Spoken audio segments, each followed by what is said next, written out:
Hello everyone and welcome back to our YouTube channel.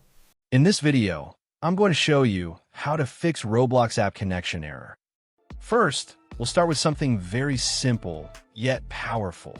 So over the time, apps store temporary files to load faster, but sometimes those files get corrupted and the app starts acting weird.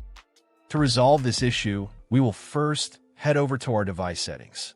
From here, scroll down and tap on General. Once you're in the General Settings tab, look for iPhone Storage option and tap on it.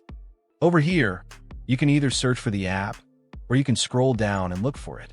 Then tap on the app. On the next screen, you need to tap on the Offload app option. A confirmation pop-up will come up.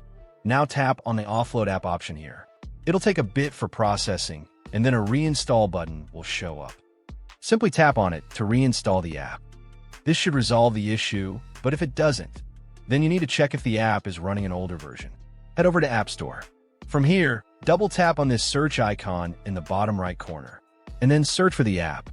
Once the app comes up in the search result, and if you see this update button right next to the app, simply tap on it to make sure you're running the latest version of the app. However, if you continue to encounter this issue, then you will need to completely reinstall the app, which usually resolves the problem.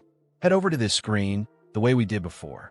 And over here, tap on the Delete App option here to uninstall the app from your device.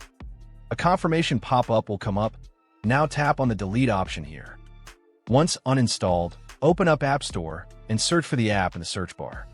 After the app comes up in the search result, simply click on this cloud icon to install it back onto your device. Hopefully, this resolves the issue. If it does, consider sending a super thanks to support our channel. And also don't forget to hit the subscribe button. We'll see you in the next video.